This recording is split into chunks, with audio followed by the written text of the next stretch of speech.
Bismillahirrahmanirrahim. Assalamualaikum warahmatullahi wabarakatuh.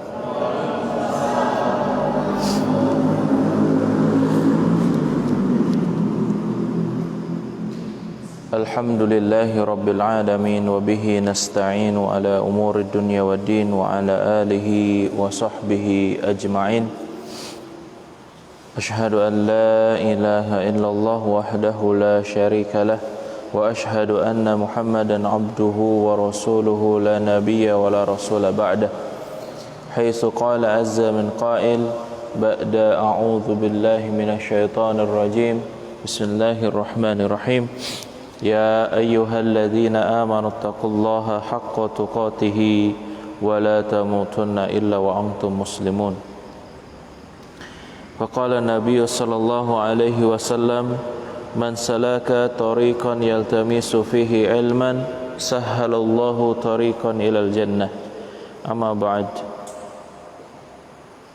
Segala puji milik Allah Rabb semesta alam yang telah memberikan kita kesehatan jasmani dan juga rohani untuk bisa melaksanakan aktivitas keislaman kita, keimanan kita sebagaimana yang telah Allah Subhanahu wa taala berikan karunia kepada kita, tidak lain merupakan salah satu bentuk penghambaan kita kepada Allah Subhanahu wa taala. Salawat serta salam marilah kita haturkan kepada Nabi kita Nabi Muhammad sallallahu alaihi wasallam, Nabi dan juga Rasul terakhir, tidak ada kenabian dan juga kerasulan setelahnya.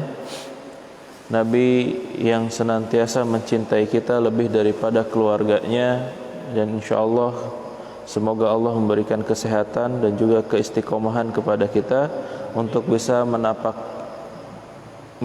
tilasi daripada perjuangan Rasulullah sallallahu alaihi wasallam di dalam mempraktekkan keimanan dan juga keislaman sebagaimana yang telah diwahyukan oleh Allah Subhanahu wa taala, dan juga petunjuk pelaksana dari titah Nabi kita Nabi Muhammad sallallahu alaihi wasallam. Bapak-bapak, ibu-ibu yang dirahmati oleh Allah Subhanahu wa taala, kembali pada kesempatan hari ini di malam Rabu yang semoga Allah Subhanahu wa taala berkahi. Mudah-mudahan Allah Subhanahu wa taala memberikan kita rezeki, kelapangan, dan dimudahkan segala urusan kita, dengan dimudahkan langkah kita menuju majlis Allah Subhanahu wa taala. Karena tidak lain orang yang senantiasa gemar duduk di majlis ilmu itu, sebagaimana kata Nabi sallallahu alaihi wasallam, sahhalallahu tariqan ilal jannah, mudah jalannya menuju surga Allah Subhanahu wa taala. Bahkan Nabi sallallahu alaihi wasallam mengatakan, man kharaja fi talabil ilmi fa huwa fi sabilillah. Barang siapa yang keluar satu langkah kakinya dari rumahnya untuk kembali duduk bermajlis ilmu, maka jalannya berada di jalan Allah Subhanahu wa taala. Bapak-bapak yang dirahmati oleh Allah Subhanahu wa taala dan juga ibu-ibu yang semoga Allah Subhanahu wa taala rahmati, pada kesempatan hari ini kita akan sedikit mengulas terkait tentang pembahasan yang akan kita bahas, yaitu tentang taubat.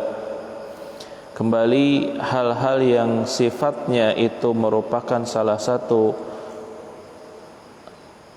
beberapa ayat yang turun, istilah-istilah yang turun di dalam Al-Quran, maka kita penting untuk menta'rifnya, mendefinisikannya, memaknai setiap apa yang turun dari Allah, dari langit, memahami secara detail apa yang disampaikan oleh Allah Subhanahu wa taala dalam Al-Quran, supaya kita bisa mudah menapaktilasi atau menjejaki apa yang disampaikan oleh Allah Subhanahu wa taala dalam perintahnya.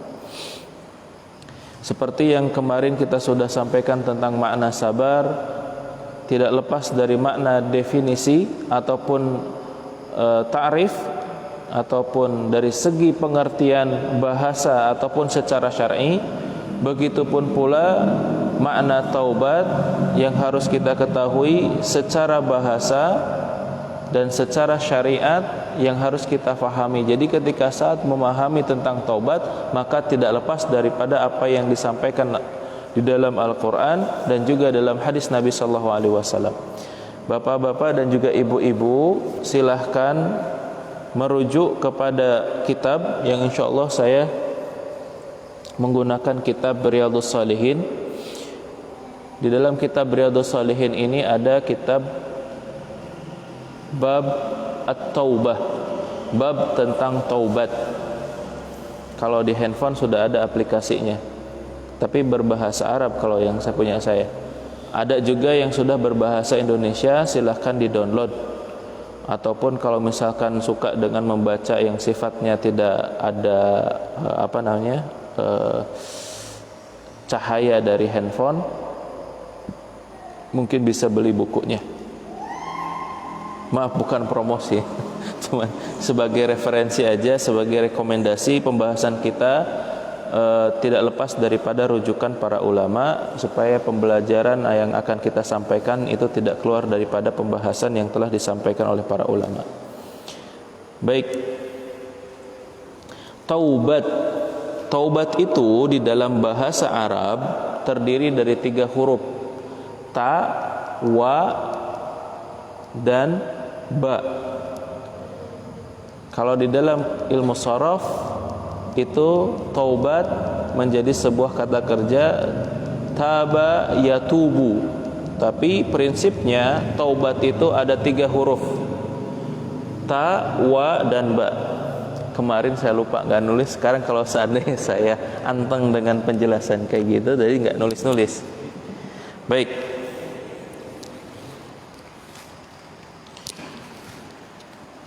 taubat itu terdiri dari 3 huruf, yaitu huruf ta, wa, dan ba. 3 huruf ini kok gini sih? 3 huruf ini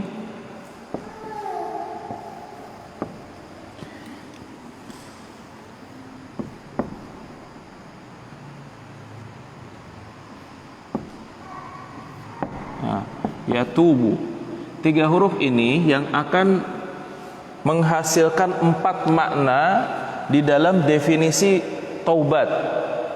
Kalau dalam bahasa Arab, sorof kata kerjanya itu taba yatubu. Taba yatubu, yang dimana maknanya ada 4 makna di dalam makna taubat. Yang pertama adalah al-audah.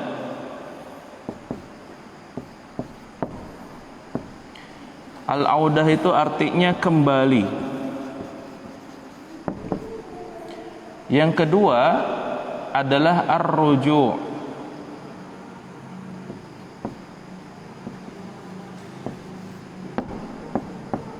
Artinya pulang. Yang ketiga adalah inabah, al-inabah. Artinya inabah itu tujuan.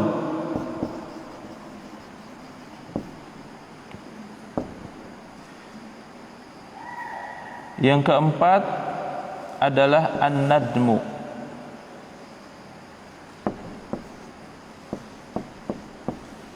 Artinya penyesalan.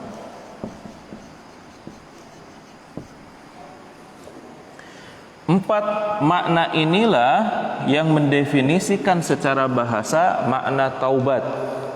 Maka 4 hal ini yang dimaksudkan dalam Al-Quran, maka taubat itu pasti maknanya adalah al-audah, kembali. Artinya kembali kepada Allah. Terus makna yang kedua adalah ar-ruju', yang maknanya adalah pulang. Maknanya pulang. Inna lillahi wa inna ilaihi raji'un. Artinya pulang ke maharibaan Allah Subhanahu wa taala.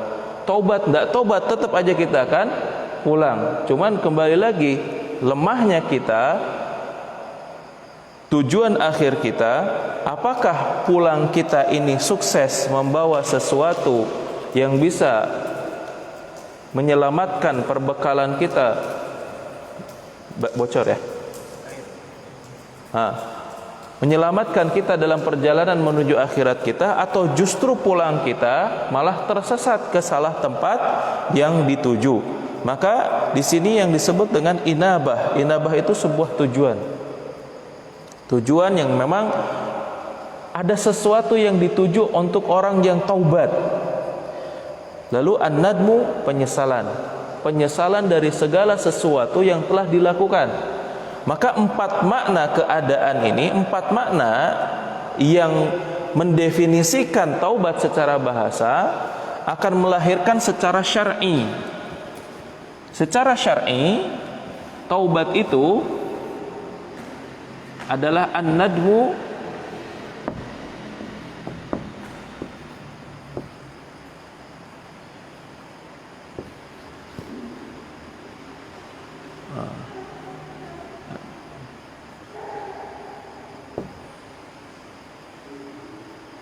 masalah.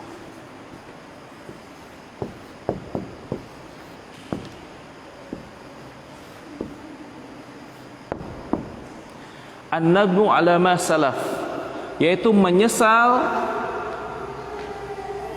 Taubat itu secara syar'i an-nadmu ala ma salaf, yaitu menyesal dari segala sesuatu yang telah dia lakukan. Salaf itu maknanya adalah segala sesuatu yang telah lampau, yang telah terlewatkan masanya. Sedangkan yang kedua al-iqla,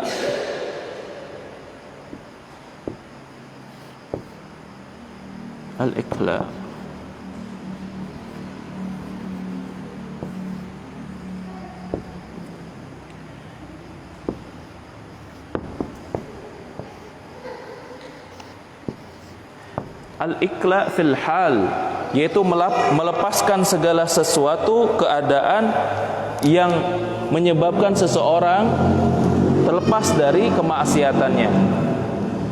Makanya ketika saat secara bahasa, secara syar'i, para ulama telah menjelaskannya tidak lepas daripada pembahasan yang telah disampaikan dalam Al-Quran dan Sunnah. Jadi ketika saat membahasakan taubat, maka 4 hal inilah makna taubat yang harus difahami oleh kaum muslimin, yang artinya adalah al-audah. Taubat itu kembali kepada Allah Subhanahu wa taala. Taubat itu yang kedua adalah ar-ruju', pulang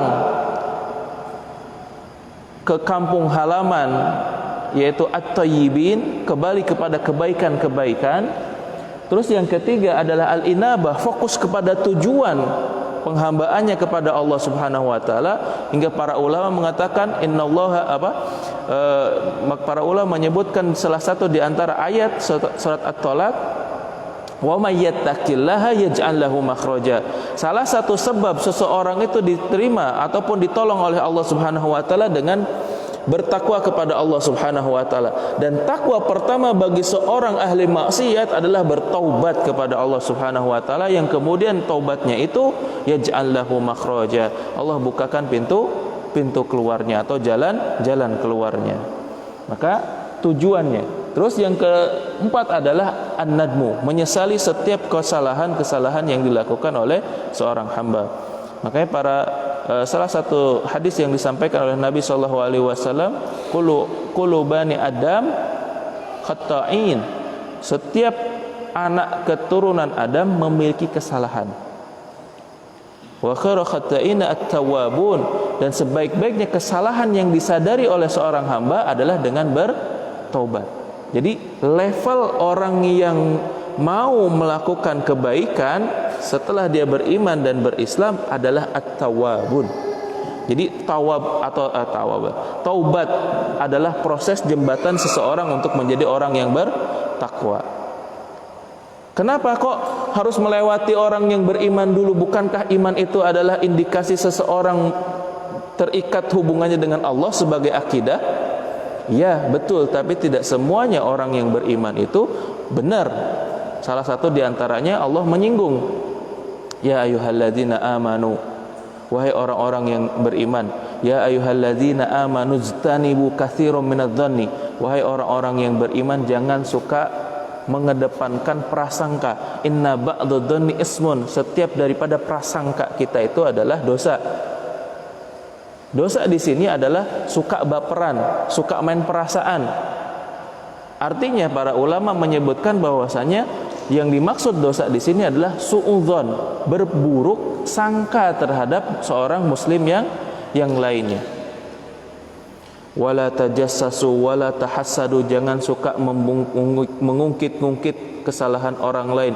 Wala tahassadu, jangan suka mendengki. Ini penyakit hati. Kok bisanya Allah menyebutkan ya ayyuhalladzina amanu, hai orang yang beriman, tapi sifatnya kok kayak gitu? Berarti disinilah Allah menyebutkan orang yang beriman pun tidak lepas dengan aktivitas taubat, tidak lepas dari aktivitas taubat. Karena kemaksiatan bisa terjangkiti kepada penyakit orang yang beriman. Makanya para ulama menyebutkan makna iman qaulun wa amalun. Makna iman itu kata Imam Bukhari yaitu tidak lepas dari perkataan dan perbuatan. Wa yazidu bi ta'ah wa yanqusu bil ma'siyah. Dia akan bertambah dengan ketaatan, wa yanqusu bil ma'siyah. Ini iman. Gitu. Imam Bukhari sampai mengatakan, saya ketemu dengan semua 1000 ulama di setiap negeri-negeri penjuru para ulama, bahwa makna iman itu perkataan dan perbuatan. Dia bertambah dengan ketaatan dan berkurang dengan kemaksiatan. Coba kita lihat. Kalau bulan Ramadan kayaknya rame masjid-masjid, setelah Ramadan kayaknya kurang masjid itu, jamaahnya pada kemana? Berarti ada yang kurang di dalam keimanannya. Berarti ada sesuatu kemaksiatan yang belum disadari. Belum disadari berarti belum ditaubati. Maka ada sesuatu yang perlu ditambah ketaatannya. Maka taubat inilah proses pertama ketika seorang itu bertambah ingin menjadi derajatnya muttaqin. Makanya di situ Allah Subhanahu wa taala berfirman, "Wasari'u ila magfiratin min rabbikum wa jannatin arduhas samawati wal ard uiddat lil muttaqin." Bersegeralah kalian kepada ampunan Allah Subhanahu wa taala. Dengan ampunan tersebut Allah Subhanahu wa taala akan hadiahkan surga bagi orang yang pandai beristighfar sama Allah. Sampai Nabi ketika mendengarkan ayat tersebut, beliau menyebutkan dalam hadisnya, tuba liman wajada fi sahifati istighfaran katsiran. Beruntunglah orang yang senantiasa catatan kehidupannya penuh dengan istighfar kepada Allah Subhanahu wa taala. Di kalimat terakhirnya Allah menyebutkan uiddat lil muttaqin. Allah berjanji kepada orang yang bertakwa, orang yang pandai beristighfar dan orang yang bertaubat. Istighfar itu kata kerja atau amalan orang yang bertaubat. Gak mungkin orang tuh beristighfar kalau tidak meratapi kesalahannya. Ketika meratapi kesalahannya, astagfirullah, maka dia telah bertaubat. Dia menyesali kesalahannya, maka taubatlah disebut dengan apa? Aktivitasnya. Istighfar adalah amalannya, taubat adalah amalan hatinya. Gitu. Jadi istighfar dan taubat itu berbeda. Istighfar bahasanya dalam bahasa artinya ghafara. Ghafara artinya mengampuni. Ketika saat istighfar berarti sesuatu ada yang diminta oleh seorang hamba atas kesalahannya kepada Allah. Ghaffar itu pelaku yang meminta pertolongan, meminta ampunan. Gitu. Ghafir yang memberikan ampunan. Maka ketika saat para sahabat perang, mereka mengatakan aina migfaroh, aina migfaroh. Bukan maksudnya di mana ampunan Allah, di mana ampunan Allah. Ampunan Allah itu magfirah. Tapi ketika saat para sahabat mengatakan migfaroh, artinya helm. Jadi helm itu di zaman para sahabat dalam perang itu namanya migfaroh. Dan para ulama menyebutkan kenapa migfaroh, karena ada dua fungsi migfaroh yang disebut helm itu. Yang pertama, fungsi migfaroh adalah menutupi, yang kedua melindungi. Ketika saat Allah mengampuni hambanya, Allah akan tutupi itu aibnya. Yang kedua, Allah akan lindungi dia sebagai hamba Allah yang telah Allah ampuni dosa-dosanya. Berarti dia sudah masuk kategori taubat. Gitu. Faham sampai sini Bapak-bapak? Baik, baru masuk kepada kitab Riyadhus Shalihin. Riyadhus Shalihin ini artinya apa, Bapak? Kira-kira tahu enggak? Riyadh itu latihan, olahraga. Shalihin, olahraganya orang soleh gitu. Bab pertama, olahraganya orang soleh itu olahraganya, treatmentnya, pemanasannya babul ikhlas wa ihdarun niyat. Olahraganya, pemanasannya itu menghadirkan ikhlas dan menghadirkan niat. Wah, luar biasa ini kitab karyanya Imam An-Nawawi rahimahullahu taala. Kalau diterjemahan kayaknya kita kurang dapat feel-nya. Tapi kalau kita belajar bahasa Arab, itu semua rahasia-rahasia dalam firman Allah dikumpulkan dalam kitab Riyadhus Shalihin ini. Ternyata kalau orang baca kitab Riyadhus Shalihin itu akan tercetak kesolehan di dalam diri kita. Bab yang kedua baru disebutkan babu taubat. Wah, ini kalau orang soleh, kalau nggak bertaubat bahaya ini. Karena menganggap dirinya soleh aja sudah berdosa. Menganggap dirinya soleh sudah berdosa. Apalagi nggak belajar taubat. Ini bahkan bisa jadi terjerumus kepada fitnah, fitnah ujub. Ujub itu bangga terhadap diri kita sendiri, merasa paling berjasa, merasa paling benar gitu, merasa paling pintar dan yang lain sebagainya. Maka disinilah kitab ini hadir. Imam Nawawi rahimahullahu taala itu umurnya kurang lebih 30 tahun. Tapi karyanya lebih daripada umurnya beliau. Masya Allah. Seakan-akan Imam Nawawi itu, para ulama sejarawan mengatakan Imam Nawawi itu seakan-akan diutus untuk kepada kita itu hanya dengan membaca karya-karya beliau. Beliau menuliskan kitab syarah hadis Sahih Muslim. Luar biasa. Syarah hadis Sahih Muslim. Jadi dirangkum dalam kitab-kitab beliau. Di dalam kitab Riyadhus Shalihin, beliau rahimahullahu taala, Imam Nawawi rahimahullahu taala mengatakan babut taubah. Bab itu pintu. Kalau babu ikhlas, pintu tentang ikhlas dibuka. Oh, ikhlas itu ada apa saja? Ini. Babu taubat itu apa saja? Ini. Maka para ulama, Imam Nawawi rahimahullahu taala mengatakan babu taubat, pintu taubat.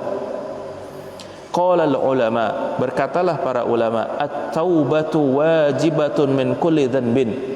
Para ulama mengatakan bahwasanya taubat yang maknanya 4 hal ini dalam Al-Qur'an pun ini tidak semuanya makna taubat itu adalah penyesalan. Bisa jadi maknanya pulang, bisa maknanya kembali, bisa maknanya tujuan. Gitu. Hingga nanti secara syar'i adalah an-nadmu ala ma salaf, yaitu menyesali segala perbuatan dari sesuatu yang telah dikerjakannya semasa lampau. Itu taubat. Kalau taubat sesuatu yang akan datang, ini keliru. Karena sesuatu yang akan datang belum bisa diprediksi. Taib. Kata para ulama, Imam Nawawi rahimahullahu taala menyebutkan at-taubatu wajibatun min kulli dhanbin. Taubat itu wajib. Wajib. Hukum wajib di dalam usul fikih secara dasar yang pertama adalah dilaksanakan mendapatkan pahala, tidak dilaksanakan mendapat dosa. Itu dasarnya. Ada 3 makna wajib yang harus kita ketahui. Tapi secara definisi yang sempit, bahwasanya wajib itu kalau dilaksanakan mendapat pahala, ditinggalkan akan mendapatkan dosa. Artinya setiap hari kita tidak bertobat, maka setiap hari kita berdosa. Baik. Fa in kanatil ma'siyatu baina 'abdi wa baina Allah Ta'ala wa tata'allaqu bihaqqin adami falaha 3 syurut. Akan tetapi maka kemaksiatan antara seorang hamba dengan Allah Subhanahu wa taala harus diperhatikan bagaimana cara dia bertobat kepada Allah Subhanahu wa taala, artinya kembali pulang kepada Allah Subhanahu wa taala dengan syarat-syaratnya. Yang pertama, kata beliau, syarat utamanya ayyukli'a 'anil ma'siyat, melepaskan dari perbuatan maksiat tersebut. As-saniyah, Yang kedua, ayandama ala fi'liha, menyesali perbuatan tersebut. Terus wasalisu ayya'azima alla ya'uda ilaiha abadan, yaitu bersungguh-sungguh untuk tidak mengulangi perbuatannya. Perbuatannya di sini adalah kemaksiatannya selama-lamanya. Fa in fuqida ahadus salasati lam tasihhu taubat. Kalau seandainya 3 syarat ini tidak ada pada diri seseorang yang mengaku bertobat, maka taubatnya tidak sah. Syaratnya apa saja tadi, Pak? Yang pertama adalah menyesali kemaksiatannya. Yang kedua meninggalkan kemaksiatannya. Yang kedua menyesali perbuatannya. Yang ketiga adalah bersungguh-sungguh untuk tidak mengulangi perbuatannya. Nah, beliau mengatakan lagi ada 4 hal. Itu 3 hal yang syaratnya wajib kepada Allah. 1 syarat ketika saat kemaksiatannya terikat kepada manusia. Beliau menyebutkan kalau seandainya kezalimannya antara dirinya dengan Allah, maka syaratnya 3 ini, yaitu berusaha untuk melepaskan kemaksiatan tersebut, meninggalkan kemaksiatan tersebut. Yang kedua menyesali. Yang ketiga tidak mengulanginya lagi. Yang itu kalau seandainya berhubungan dengan Allah Subhanahu wa ta'ala. Tapi kalau seandainya berhubungan dengan manusia, kezalimannya, punten, misalkan menggibah orang yang sudah hijrah, sudah tobat dari masa lalunya, kita ungkap. Tadi kan orang yang sudah bertobat itu ada 2 samarotnya, hasil dari ketika saat dia bertobat. Allah lindungi, Allah tutupi aibnya. Makanya nggak boleh seorang muslim untuk membuka aib seorang muslim lainnya yang telah bertobat. Haram hukumnya. Kalau haram berarti bermasalah atau dosa bagi orang yang membuka aib seorang muslim. Makanya ada ghibah. Ghibah itu membuka aib seorang muslim yang telah dia taubati. Beda ketika saat seorang muslim yang belum taubat, maka kita nasihati sebagai idhar, sebagai penjelasan bahwasanya kemaksiatan yang dilakukannya itu merupakan salah satu efek yang akan meracuni masyarakat. Hal itu boleh disampaikan. Tapi kalau sudah ditaubati gak boleh, harus ditutupin, harus dilindungin. Umar bin Khattab, Bapak, apakah ada satu kalimat dari Nabi SAW membuka aibnya Umar bin Khattab ketika saat tidak senang dengan Rasulullah? Enggak, Rasulullah tutupi semuanya. Apakah ada yang membuka aibnya seorang Sofyan, Abu Sofyan? Enggak ada. Rasulullah enggak pernah mengeluarkan kalimat cacian, apalagi membuka aibnya Abu Sofyan. Begitupun pula ketika saat ditanya, ya Rasulullah, ada seorang sahabat yang menceritakan tentang keburukan sahabatnya. Kata Nabi SAW, fa innaha ghibah, maka itu sesungguhnya adalah perlakuan ghibah. Perlakuan ghibah, fitnah dan namimah ini diharamkan di dalam Al-Quran dan hadis Nabi SAW. Dalam Al-Quran salah satu di antaranya surat Al-Ankabut ayat yang ke-13. Yauma tahmilu athqalahum wa athqala ma'a athqalihim wa la yus'aluna yaumal qiyamati amma kanu yaftarun. Nanti di hari kiamat, di hari akhirat, seorang itu akan memikul dosanya dan memikul dosa-dosa orang lain. Ditanya para malaikat, ngapain kamu mikul dosa-dosa orang lain? Amma kanu yaftarun. Saya selalu mengada-ngadakan segala sesuatu yang tidak ada pada orang tersebut, atau saya membuka aib orang tersebut di hadapan khalayak. Bahkan di antara kedua sahabatnya bertikai namimah, adu domba dikarenakan dengan propaganda dirinya. Wah, ini bahaya.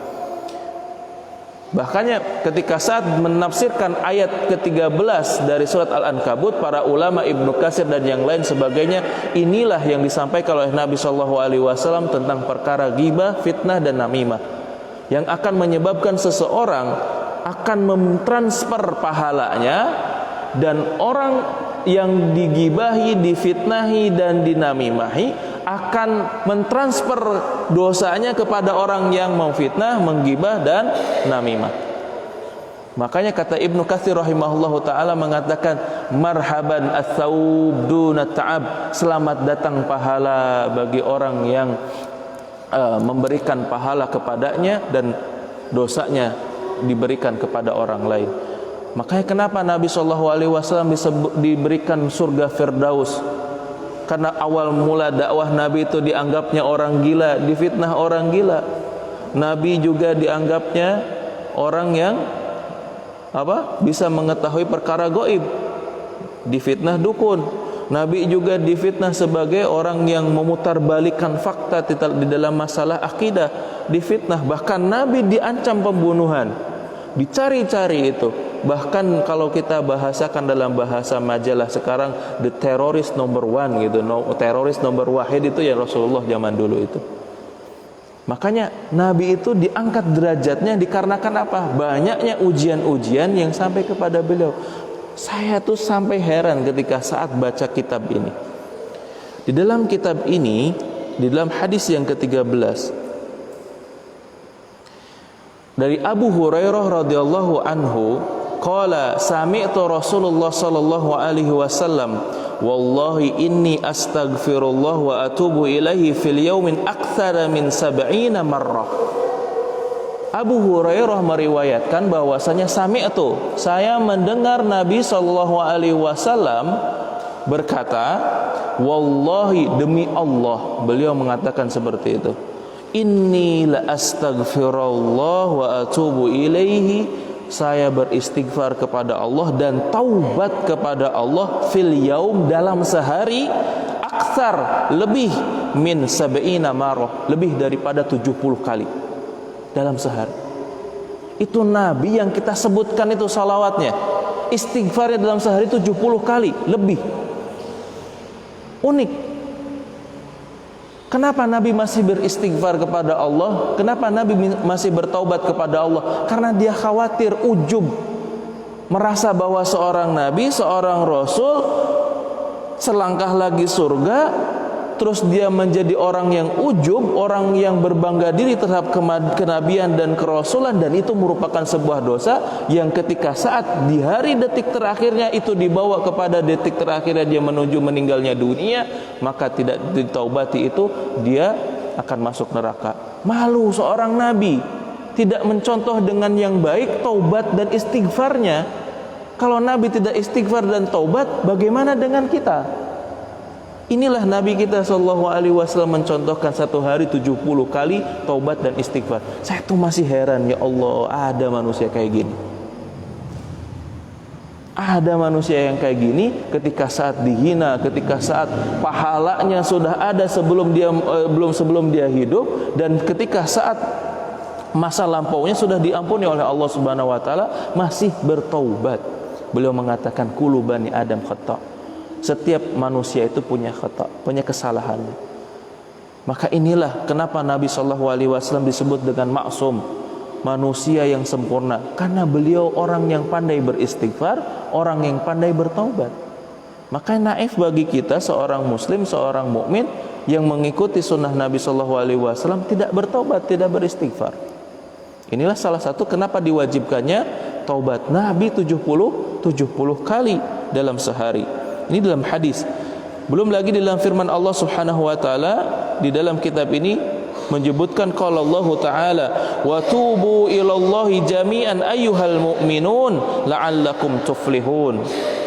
Bertaubatlah ilallah, kepada Allah, jami'an, semuanya, ayyuhal mu'minun, wahai orang-orang yang beriman. Coba di sini kenapa Allah menyebutkan kepada ya ayyuhal mu'minun, kenapa enggak ayyuhal danbun gitu, kepada wahai orang-orang yang pendosa gitu. Allah masih menghargai kita sebagai orang yang beriman.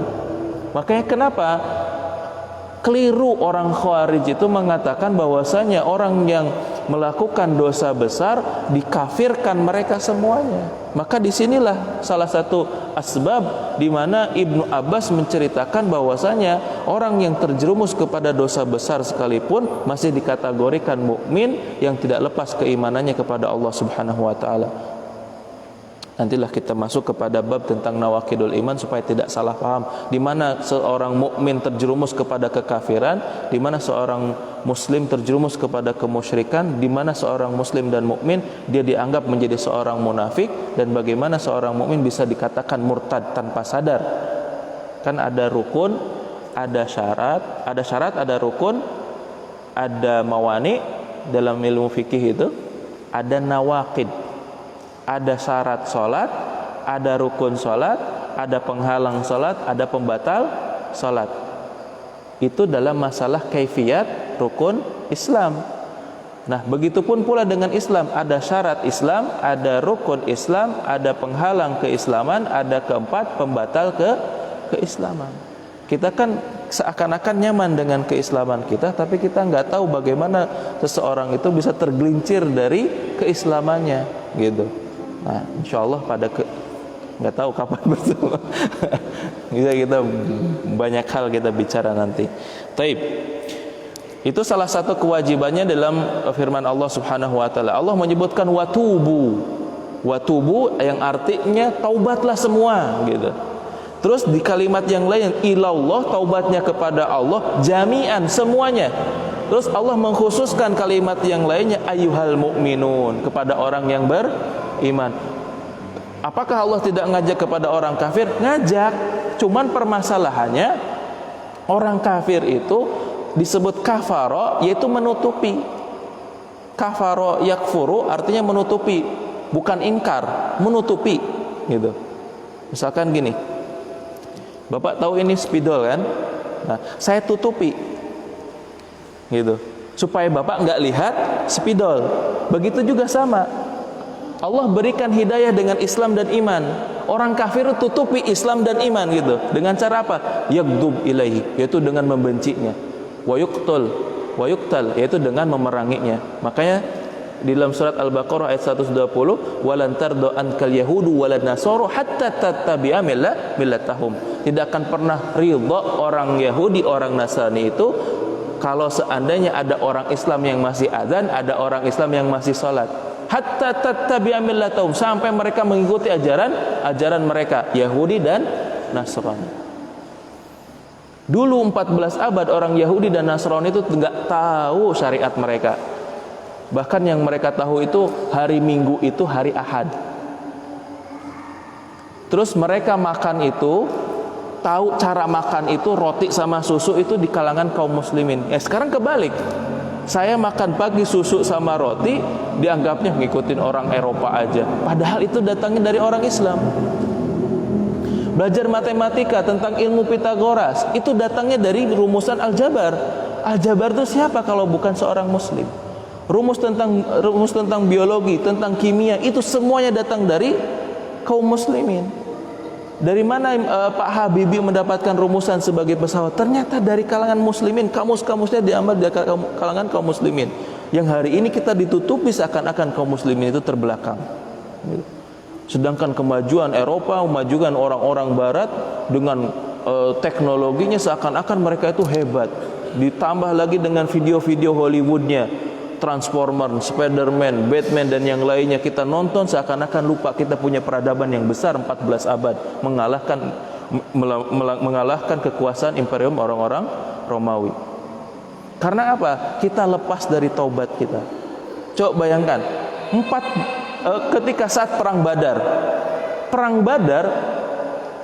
318 orang melawan 1.100 orang kafir Yahudi, orang kafir Quraisy.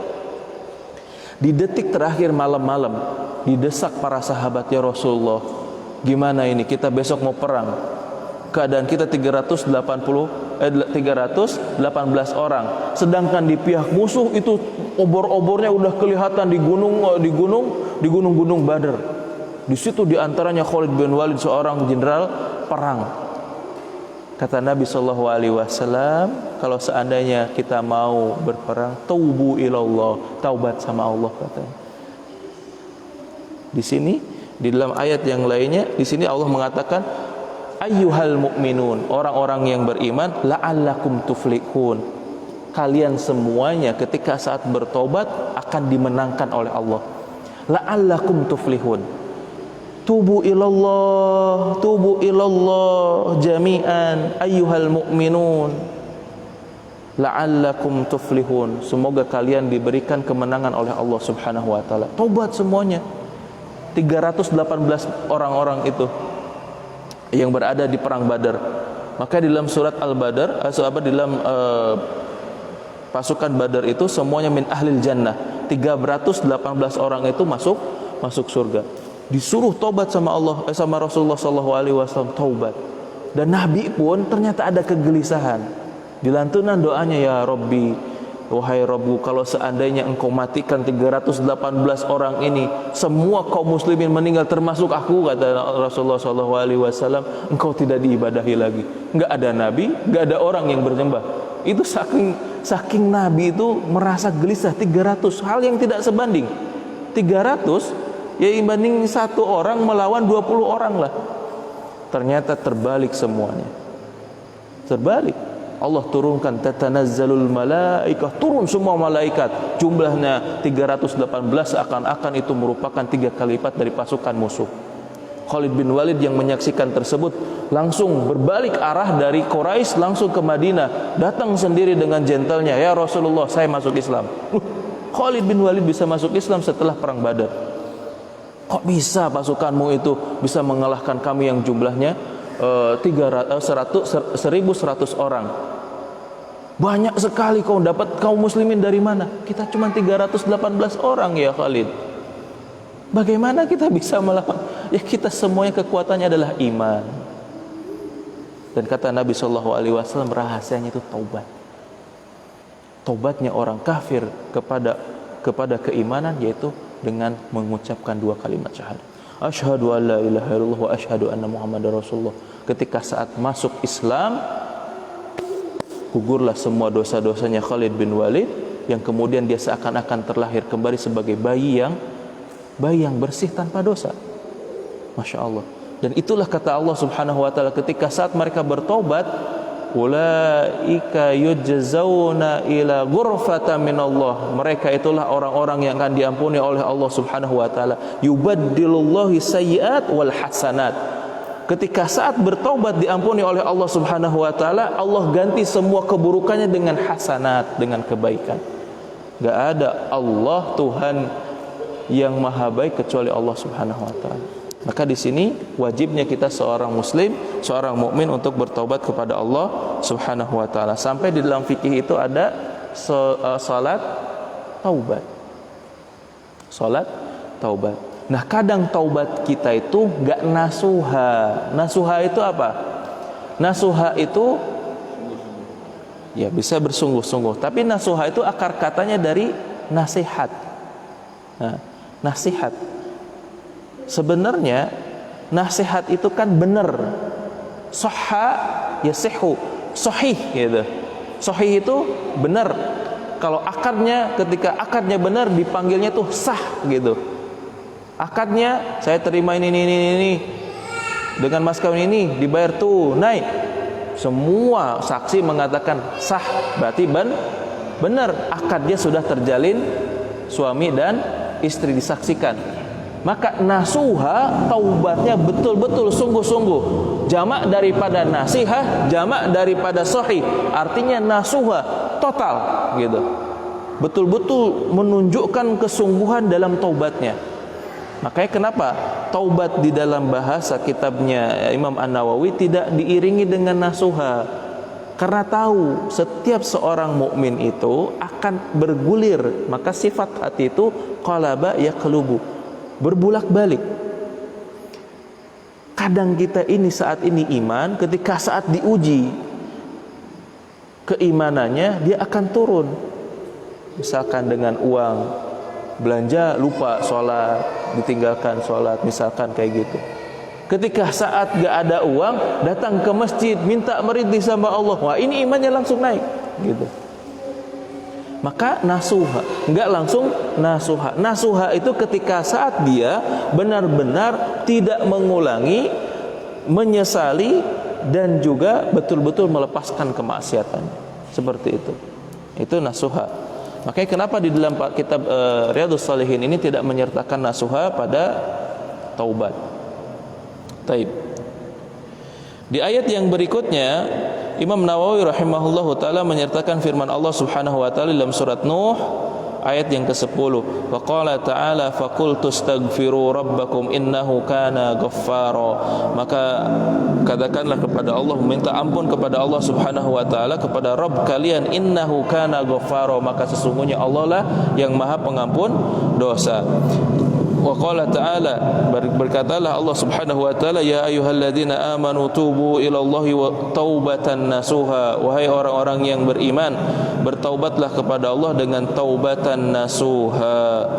Dan di sini disertakan juga dengan dengan hadis Nabi sallallahu alaihi wasallam, wa an Agharr ibn Yasar Al-Mazini radhiyallahu anhu qala Rasulullah sallallahu alaihi wasallam, ya ayuhan nas, wahai manusia, tubu ilallah, bertaubatlah kepada Allah, wastaghfiruh, dengan meminta ampun kepadanya, fa inni atubu fil yaum, maka sesungguhnya aku bertaubat setiap hari, mi'ata marrah, 100 kali lebih. Dan hadis yang berikutnya Nabi sallallahu alaihi wasallam bersabda dari an Abi Hamzah Anas bin Malik Al-Ansari, khadimi Rasulullah sallallahu alaihi wasallam, pembantu Nabi sallallahu alaihi wasallam radhiyallahu anhu qala Rasulullah sallallahu alaihi wasallam, dan berkatalah Nabi sallallahu alaihi wasallam, lillahi afrahu bi taubati abdihi min ahadikum saqata ala ba'irihi faqad adallahu fi ardin fala. Ada seorang yang bertobat kepada Allah Subhanahu wa taala, seorang hamba yang bertobat kepada Allah Subhanahu wa taala, itu bahagianya melebihi seorang hamba yang ketemu dengan untanya, keledainya. Jadi ketika saat keledainya hilang, terus tidak lama kemudian Allah datangkan lagi keledai tersebut, lalu dia bahagia betul dengan keledainya tersebut. Dan Rasulullah SAW mengatakan, wallahi, orang yang bertobat, demi Allah, orang yang bertobat kepada Allah Subhanahu wa taala lebih daripada bahagianya seorang yang kehilangan keledainya yang dia ketemukan lagi.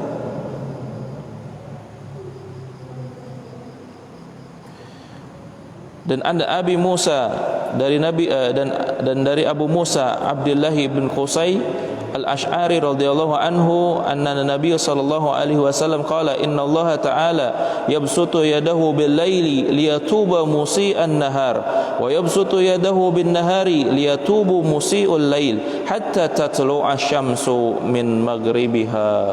Masyaallah. Sesungguhnya Allah Subhanahu wa taala yabsutu, membentangkan tangannya.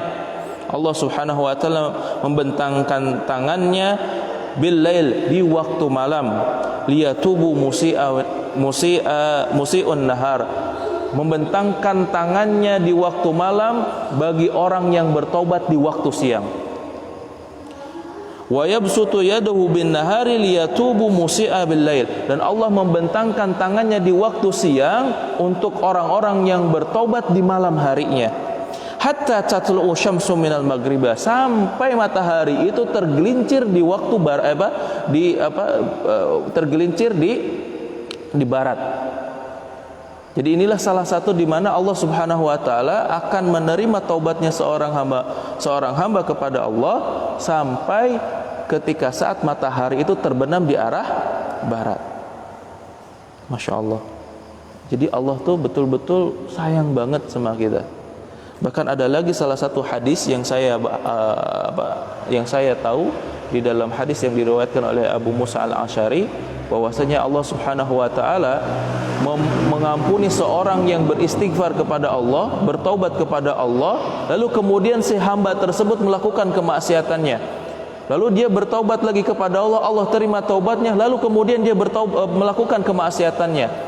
Lalu ketika saat itu dia bertobat lagi kepada Allah, lalu Allah terima taubatnya, kemudian dia bermaksiat lagi, Allah terus mengampuninya sampai kata Nabi SAW, sampai dia lelah dengan kemaksiatannya, Allah terima dengan taubatnya. Coba, tidak ada Rabb yang tidak maha ampun selain daripada Allah Subhanahu wa taala. Kalau kita tahu orang Nasrani, orang Yahudi ketika saat dia mau mengampuni dosanya itu dengan bayar had, didenda.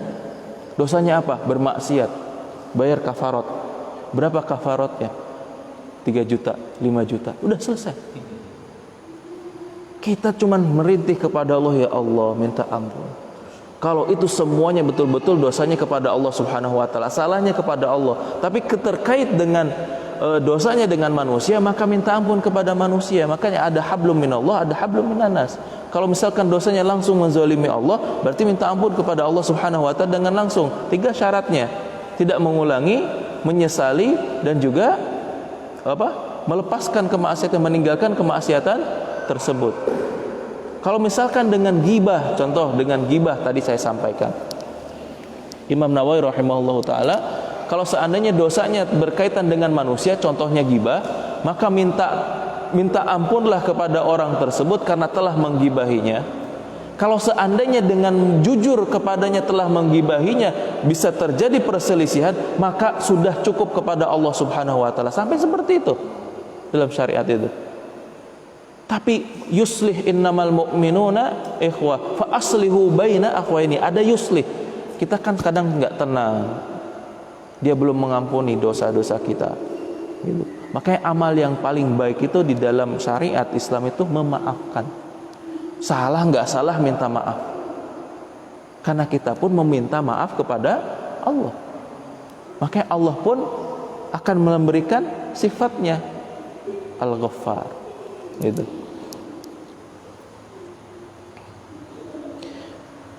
Dalam hadis yang lainnya Rasulullah sallallahu alaihi wasallam bersabda, "Man taba qabla an tatlu'u syamsa minal maghribi taba alaihi." Maka barang siapa yang taubat qabla an tatlu', sebelum matahari itu terbenam di arah barat, maka taubatnya masih diterima di sisi Allah Subhanahu wa taala.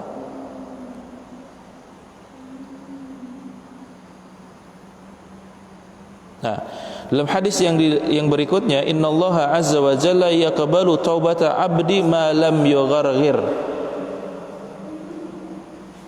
Nabi sallallahu alaihi wasallam bersabda, sesungguhnya Allah Subhanahu wa taala akan menerima taubat seorang hamba ma lam yugharghir, kalau belum sampai kepada gorgoroh, tenggorokan. Kenapa sampai tenggorokan? Para ulama mengatakan kalau sudah lewat kepada hati, sudah tidak diterima lagi. Kan kalau orang yang mau total pasrah dalam bertobat kepada Allah, kan ada di fis sudur, di dalam area hati. Kalau seandainya dia sudah dicabut ruhnya, cabut ruh itu dari ujung kaki, sebagaimana yang diriwayatkan oleh Imam At-Tirmidzi, ujung kaki dicabut ruh itu, nanti kebas, nggak ngerasa apapun. Kaki itu ditarik lagi ke betis, betis akan kebas, mati rasa. Kemudian tarik ke paha, tarik ke kemaluan, kebas, gak bisa ngapa-ngapain. Sampai ke perut, sampai itu sakitnya bagaimana sakitnya, mereka akan merintih orang-orang yang pada saat sakratul maut. Sampai kepada hatinya, sudah terlewat masa hati, di sini masih ada, udah gak terima lagi karena sudah melewati fase hati. Makanya Fir'aun itu sudah mengatakan di dalam hadis yang diriwayatkan oleh Imam At-Tirmidzi atau Imam Muslim, saya lupa lagi.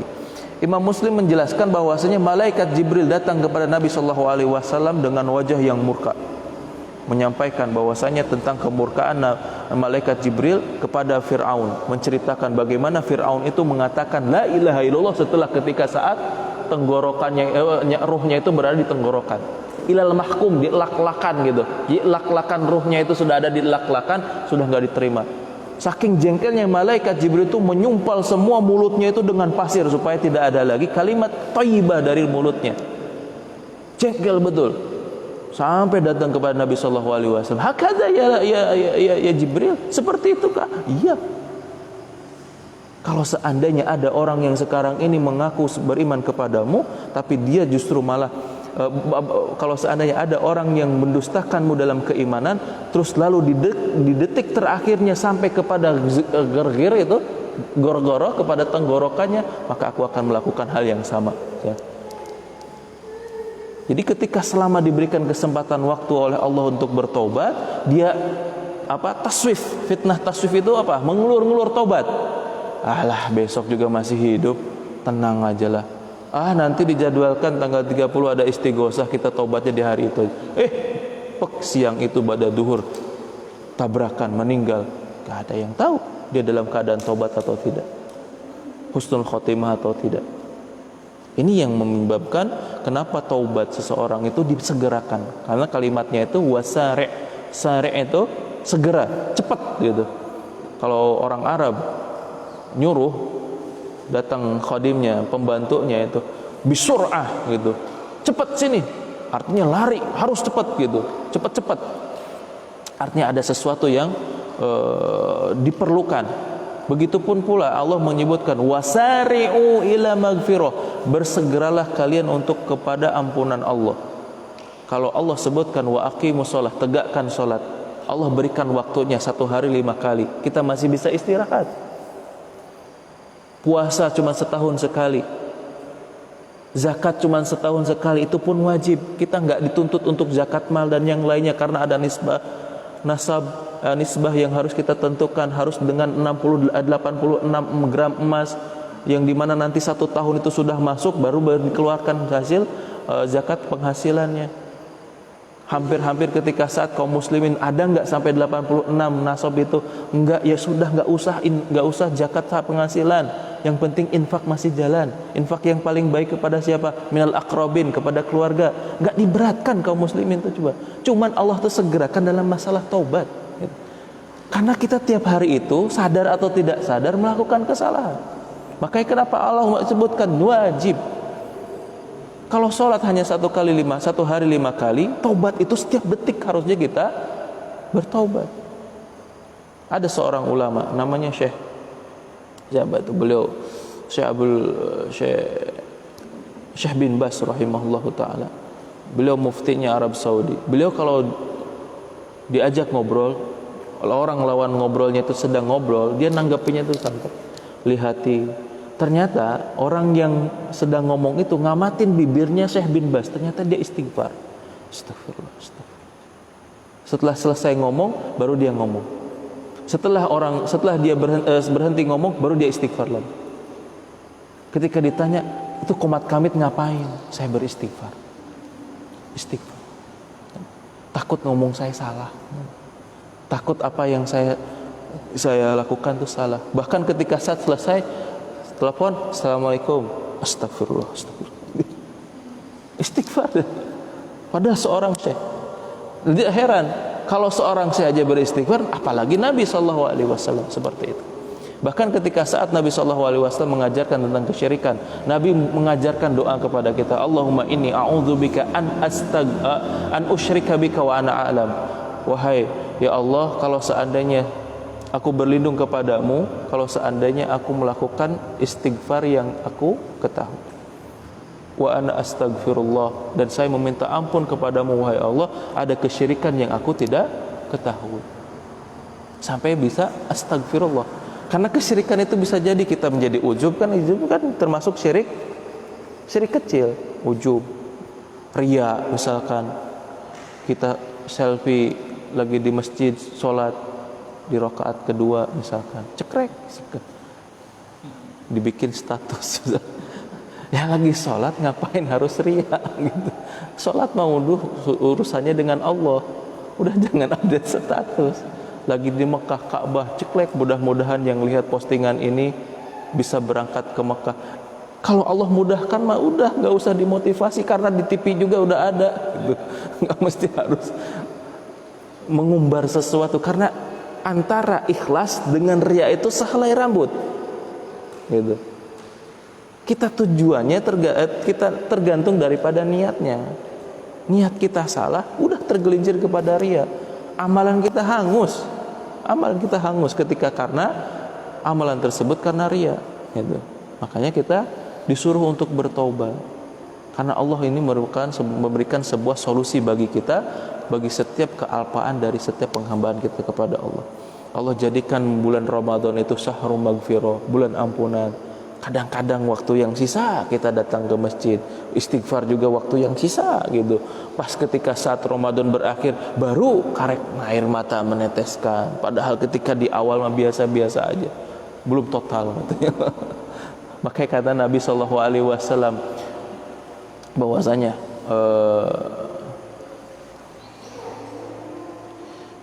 wailak man adraka inda rabbahu inda Ramadan, celaka bagi seorang hamba yang kenal dengan Allah di bulan Ramadan.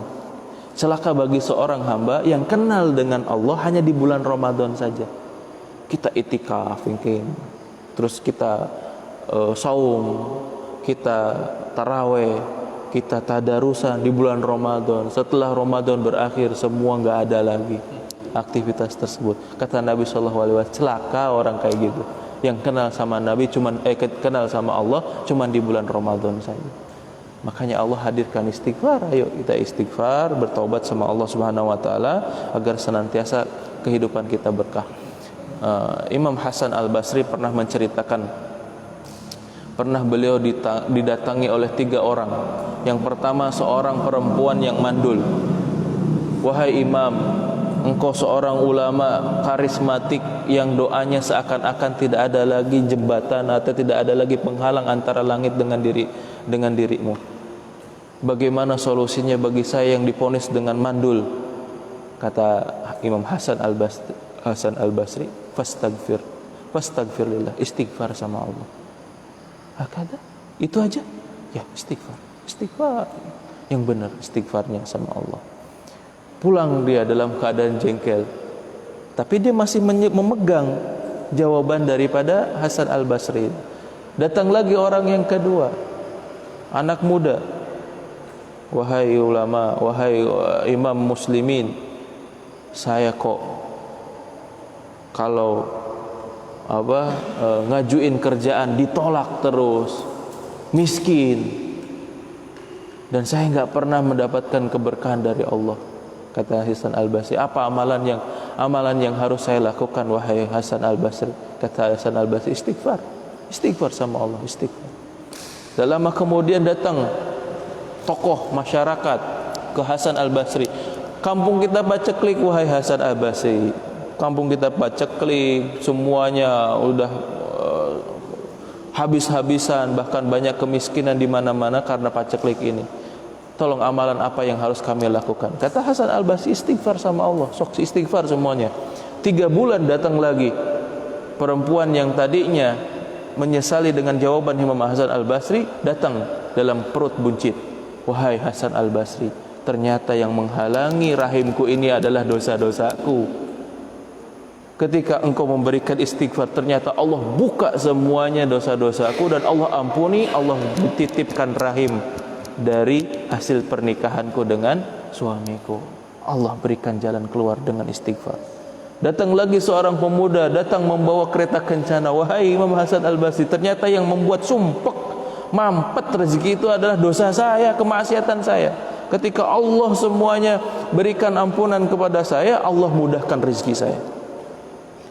Ternyata sabar dengan sesuatu yang halal itu lebih baik dibandingkan gak sabar dengan sesuatu yang haram. Saya itu istighfar terus, yang kemudian rezeki itu mengalir tanpa disangka-sangka. Datang lagi, wahai imam, kami itu sekarang murtah, berkah kampung kami, turun hujan dan bahkan tidak ada paceklik lagi, ekonomi berjalan dengan baik karena kami beristighosah, beristighfar semuanya kepada Allah Subhanahu wa taala. Ternyata kampung kami terjadi ada kemaksiatan yang kami tidak ampuni. Istighfar ternyata. Itulah yang menjadi rahasia dari setiap doa kita yang tidak dijawab oleh Allah Subhanahu wa taala. Mungkin kita tidak ikhlas minta ampun sama Allah dan kita enggak jujur sama Allah tentang dosa kita. Kita masih betah dengan kemaksiatan kita yang kemudian Allah tahu, aduh ente tuh can bisa ngelepas dosanya gitu. Kamu lagi sabar-sabarnya dengan kemaksiatan kamu, enggak total untuk melepas tersebut yang kemudian Allah uji terus. Karena apa? Allah tahu itu untuk ngelepas itu tuh dengan cara ujian gitu. Ada tukang gali sumur, diteriakin untuk naik gak bisa, dilempari batu gak bisa, malah marah-marah. Siapa yang lempar? Siapa yang lempar? Ternyata yang lempar tuh di atas. Ketika saat dilempar duit baru siapa ya? Siapa nih? Jangan. Itulah cara Allah Subhanahu wa taala menguji. Ketika Allah lemparkan ujian-ujian, gak tahu siapa yang ngasih ujian. Ketika saat diberikan rezeki baru tahu yang lemparnya itu di atas yang ngasih rezeki. Begitu juga Allah cara memancing kita untuk bisa sadar, dan dengan kesalahan kita Allah uji kita. Allah uji kita yang kemudian taubat kita lah yang menjadi senjata utama bagi kita kembali kepada kemahariban Allah Subhanahu wa taala. Yang kemudian di dalam fikih ada beberapa tutorial yang mungkin bisa kita laksanakan, yang mungkin ini juga bukan seumur hidup, yang menjadikan salah pemahaman di antara kita. Salat taubat itu harus seumur hidup sekali, terus kemaksiatannya lagi dilakukan, terus kumaha taubatnya Ustaz? Diterima apa enggak karena kita enggak salat taubat? Taubat itu ketika saat kita melakukan kemaksiatan, kita salat taubat itu dibolehkan. Dibolehkan, silahkan. Jadi ketika saat kita bermaksiat, misalkan di bermaksiat kemaksiatan yang sudah kita lakukan, terus kita tinggalkan kemaksiatan kita lagi, kemaksiatan kita yang kemudian kita bertobat kepada Allah Subhanahu wa taala, kita salat tobat. Dengan salat tobat itu kita akan mendapatkan samaratul hikmah, buah daripada hikmah dari kemaksiatan tersebut. Gitu, maka dihadirkan salat. Kenapa kok harus salat? Karena salat itu akan menenangkan kita. Puncaknya zikir itu kumpulannya ada di solat. Yang pertama takbir Allahu Akbar, bacaan doa ada, zikir ada, gerakan amalan ada, terus keimanan pun dihadirkan. Kalau seandainya keimanan tidak ada, berarti ada yang kurang dengan solatnya. Kan solat yang khusyuk itu menghadirkan iman, menghadirkan gerakan, menghadirkan zikir dan doa di dalam lisan kita. Itu kan tuntutan iman kita. Iman itu kan meyakini di dalam hati, mengucapkan dengan lisan, dilakukan dengan anggota badan. Jadi kalau semuanya bergerak, maka itu tuntunan iman dan Islam kita sedang bekerja dan beramal. Jadi solat itulah puncak di mana seseorang itu bertaubat. Solat. Makanya kenapa orang yang solat setiap mau datang jalan kaki, mau naik motor dari rumahnya ke masjid, digugurkan semua dosa-dosanya. Ustaz, saya naik motor kan di dalam hadis itu langkahnya. Malaikat juga nggak kalah canggih lah, nggak pakai kalkulator juga kali. Malaikat itu lebih pandai dibandingkan kita. Cukuplah sudah munkar dan nakir lah yang ngurus. Kita nggak usah ngurusin kerjaan para malaikat. Malaikat itu lebih canggih daripada kita. Mungkin setiap gelindingan daripada motor kita dihapus semua dosa-dosa kita, bisa jadi seperti itu. Atau langkah kita juga sama. Karena setiap daripada langkah kita menuju kebaikan, semua tergugurkan. Semua tergugurkan oleh Allah Subhanahu wa taala dari dosa-dosa yang kita yang lampau. Makanya kenapa seorang yang pembunuh 99 orang berniat mau melakukan kebaikan, nanya sama pendeta, ada enggak salah satu amalan yang bisa menggugurkan kejahatan orang yang sudah membunuh 99 orang? Enggak ada katanya. Ente udah neraka jahanam. Dia dibunuh lah. Emosi dia. Tak lama kemudian dia tanya kepada orang yang safar. Kalau orang yang sudah punya kesalahan, bagaimana caranya? Caranya itu adalah dengan berpindah dari tempat yang telah engkau melakukan keburukan ke tempat yang belum kamu lakukan keburukan atau lakukan kebaikan. Baru pertengahan jalan meninggal. Dua malaikat berselisih. Ini mana tempatnya? Ini orang sudah membunuh 100 orang. Membunuh 100 orang tanpa hak itu neraka jahanam. Udah ambil katanya. Kata malaikat kebaikan, coba lihat langkah kebaikannya itu, dia menuju kepada langkah ke tempat yang dimana dia berharap kebaikan itu datang kepadanya.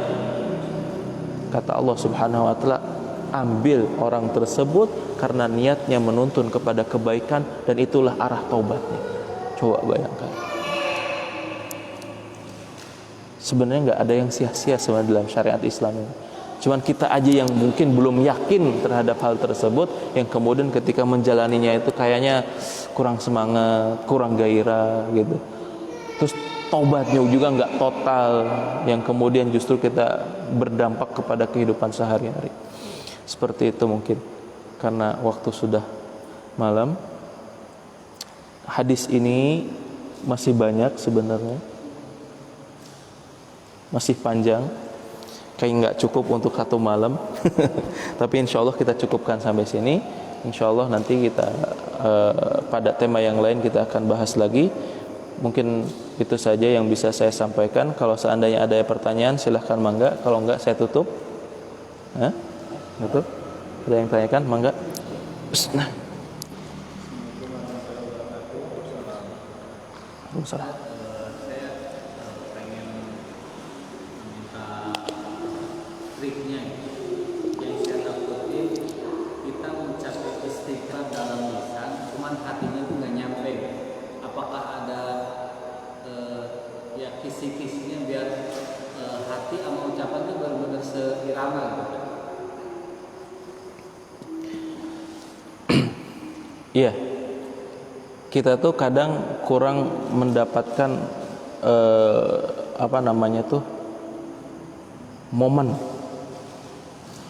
kita bisa sinkron antara pikiran dengan hati itu ketika saat kita tuh dalam keadaan hampa hatinya, entah itu dengan ujian, terpagut dengan lingkungan misalkan, entah itu dengan konflik pribadi, udah nggak ada yang bisa dilakukan kecuali diem. Sholat mungkin kalau seorang muslim baru tuh gak bisa ngomong, cuman hanya netesin air mata aja. Nah itulah salah satu bentuk hal yang mungkin bisa hadirkan. Cuman balik lagi, keadaan itu bisa hadir kalau seandainya kita harus, kadang kita tuh jarang ngomong sama diri kita pribadi. Diri pribadi kita kan belum sampai ke liang kubur ya, harusnya kita ngobrol. Kadang gak pernah kita ajak ngobrol.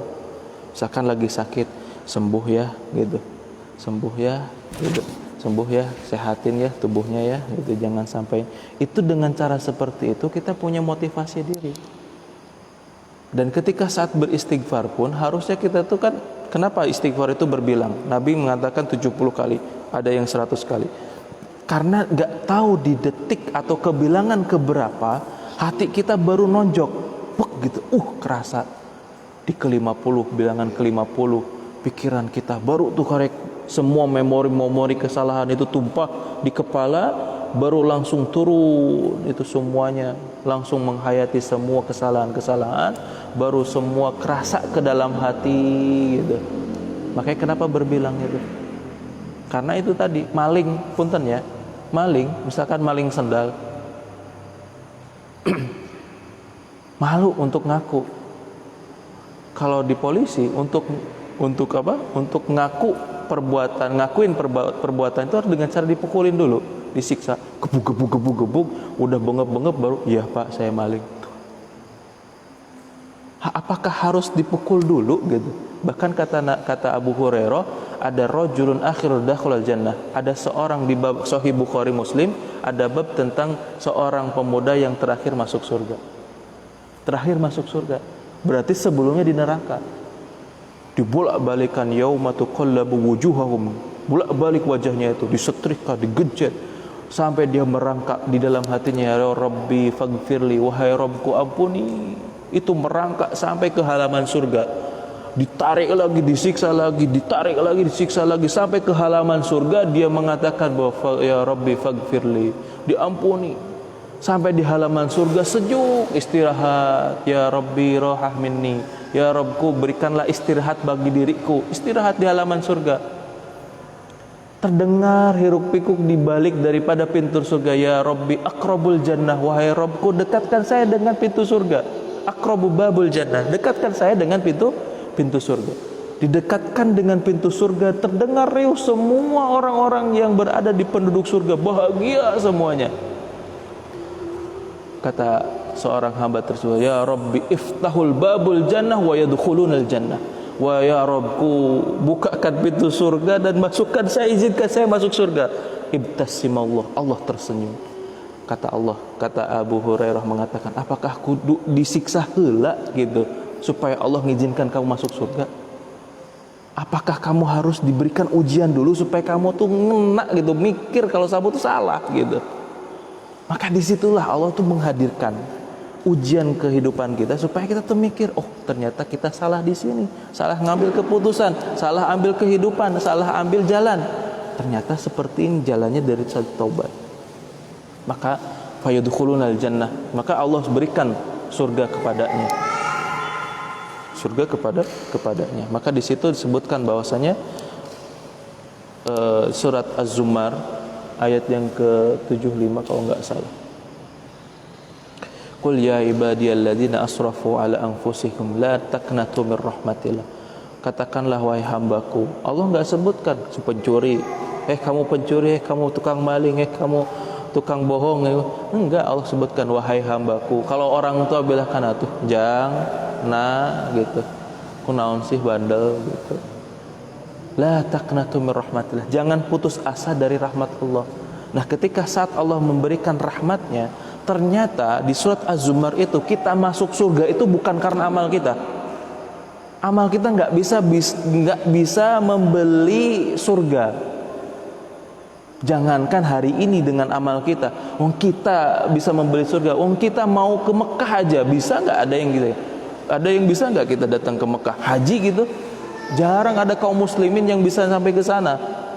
Membeli surga dengan kesana aja belum ada yang mampu gitu. Karena apa? Surga itu mahal hanya karena amal soleh, enggak. Ternyata kata Allah Subhanahu wa taala, masuk surga itu karena rahmat Allah. Dan rahmat Allah itu akan Allah berikan kepada orang yang pandai istighfar sama Allah. Oh, ternyata kamu berbuat baik seperti ini. Oh, ternyata kamu telah bertobat seperti ini. Ternyata kamu punya keikhlasan dalam tobatmu seperti ini. Yang kemudian ketika saat waqala khazanatu di dalam surat Az-Zumar ayat 75 itu,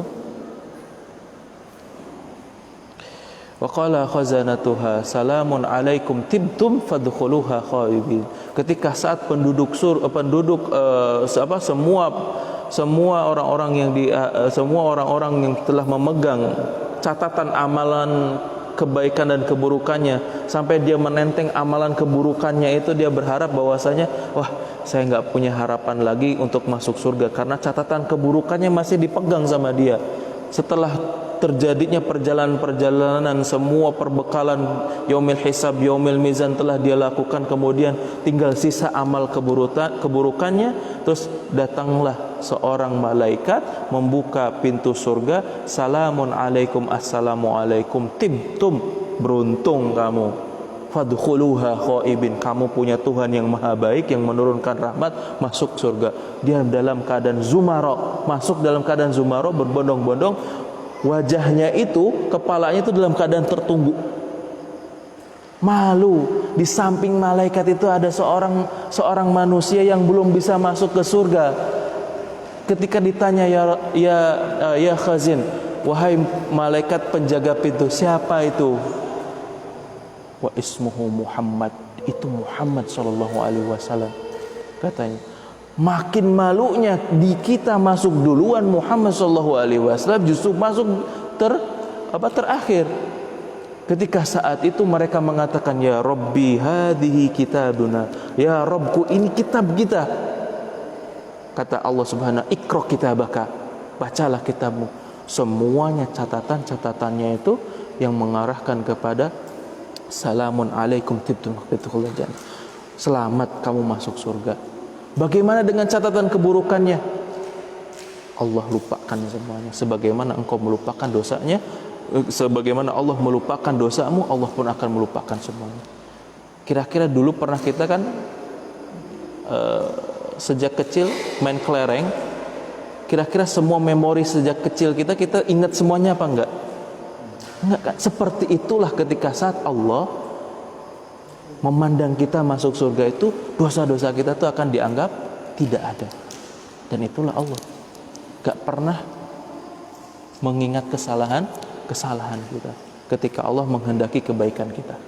Oke, kenapa tidak heran Nabi SAW mengatakan, wa may yuridullahu bihi khairan yufaqihu fiddin. Barang siapa yang Allah kehendaki kebaikannya, kita datang ke majlis, Allah kehendaki kebaikannya, yufaqihu fiddin, Allah fahamkan agamanya. Allah fahamkan agamanya sebagai apa? Miftah, kunci, miftahul jannah, kunci surga. Karena ketika saat mencari ilmu, man salaka tariqan yaltamisu fihi ilman sahalallahu tariqan ilal jannah. Ketika saat kita duduk untuk mencari ilmu, Allah akan mudahkan kita jalannya menuju surga Allah Subhanahu wa taala. Karena tempat yang aman, kesuksesan terbesar yang dilakukan, yang diharapkan oleh seorang muslim itu bukan kekayaan di dunia ternyata, yaitu kebahagiaan. Dan kebahagiaan yang abadi itu ada di surga Allah Subhanahu wa taala. Seperti itu. Ketika menghadirkan di dalam hati kita ini, saya orang yang salah, saya orang yang berdosa, astagfirullah. Tuh, hadirkan aja gitu. Kalau saya mungkin dulu saya pernah mengatakan sesuatu sama orang tua, gitu. Mending ditah saya wae, misalkan kalimat aja itu sudah dosa ke ibu. Itu saya datengin ke doa, ya Allah, saya tadi menyebutkan mengatakan kepada ibu saya, astagfirullah. Jadi kata Imam siapa ya, Abu Iz Al-Islam itu, beliau menyatakan bahwasanya kalau kita beristighfar, hadirkan dulu kesalahan kita apa. Jujur gak kita betul-betul melakukan kesalahan tersebut, maka setelah itu istighfar. Allah tuh kadang membuat kita itu ketika saat menerima hati yang mau bertobat, udah gak bisa ngomong lagi. Udah ya Allah, saking banyaknya dosa saya, ya Allah, gitu. Mungkin kalau seandainya saya nggak bisa ngomong, kau paling tahu lah hati saya kayak gimana. Udah gitu, saya sudah minta ampun, astagfirullah, udah gitu aja. Karena kalau saking globalnya gitu, kita kan nggak boleh doa itu dengan bahasa puitis, bahasa puisi, apalagi bahasa alay gitu, bahasa anak gaul. Gue minta maaf sama Allah, misalkan gitu. Itu tuh sopan pisan. Misalkan kayak gitu, ya nggak bakalan sama seperti itu. Wallahu a'lam bishawab. Taib, ada lagi? Waduh. Enggak, Waalaikumsalam.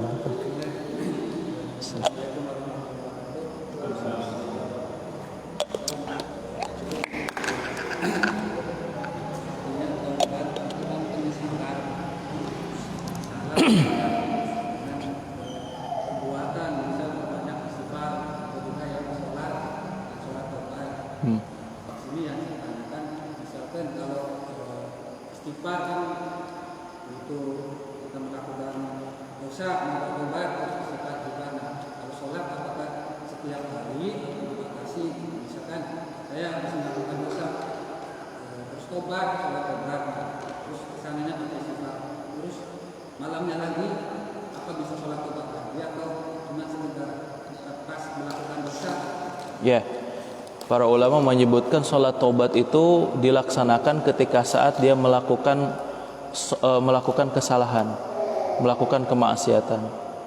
Kalau setiap hari dilakukan sholat taubat, itu tidak dianjurkan. Sekalipun salah satu di antara murid daripada Imam Asy-Syafi'i rahimahullah taala menganjurkan untuk dilaksanakan. Maksudnya untuk dilakukan. Tapi sebagian jumhur para ulama menganjurkan bahwasanya sholat taubat itu terkait dengan dosa yang dilakukannya. Dosa yang dilakukannya itu yang pertama yang perlu ditobati adalah dosa-dosa yang sifatnya dosa-dosa besar. Dosa-dosa besar yang dia lakukan. Misalkan punten mencuri. Misalkan dia melakukan kemaksiatan. Misalkan kemaksiatan itu macam-macam. Semacam mungkin LGBT misalkan, atau kemaksiatan yang lain sebagainya. Itu melakukannya dengan cara sholat taubat gitu. Tapi tidak semuanya pertobatan itu harus dengan sholat taubat. Misalkan berbohong gitu. Berbohong, maka cukuplah beristighfar sama Allah. Dan memang kalau misalkan dibutuhkan sholat taubat, silakan sholat taubat. Nah, sifatnya muqayyad, fleksibel gitu. Boleh dilakukan, boleh tidak. Kalau misalkan dilakukan tiap hari, silahkan. Tapi tujuannya adalah untuk memutus mata rantai kesalahan, gitu. Kalau dengan sholat tobat terus diulangi lagi, maka sholat tobatnya tidak ada hasilnya. Kan dalam Al-Quran sholat itu inna sholata tanha anil fahsya wal munkar. Kalau sholat taubat terus-terusan dilakukan, terus juga melakukan kemaksiatan lagi, maka sholat ini tuh sudah tidak ada manfaatnya lagi gitu. Makanya belum total, belum kafah gitu ketika saat menegakkan sholat tersebut. Maka para ulama sepakat sholat taubat itu ketika saat dia melakukan pertaubatan yang sifatnya akbar, sifatnya dosa-dosa besar gitu. Wallahu a'lam bishawab. Baik, terakhir ya, Ibu. Assalamualaikum.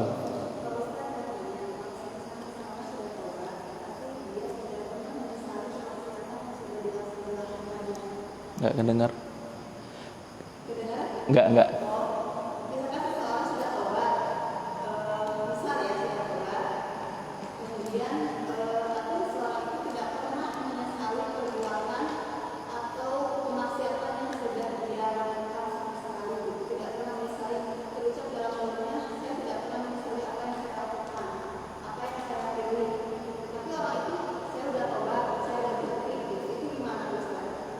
Ya, orang yang sudah tobat sudah tidak boleh dihukumi lagi. Artinya sudah, itu urusan dia dengan Allah. Artinya orang yang menyesal itu kan gak mesti harus kelihatan seperti orang yang parno gitu. Jadi sikap seseorang yang sudah bertobat itu harusnya jangan kita membuat sebuah ketakutan gitu. Itu udah tobat terus harus dikerem dulu gitu. Enggak bisa seperti itu.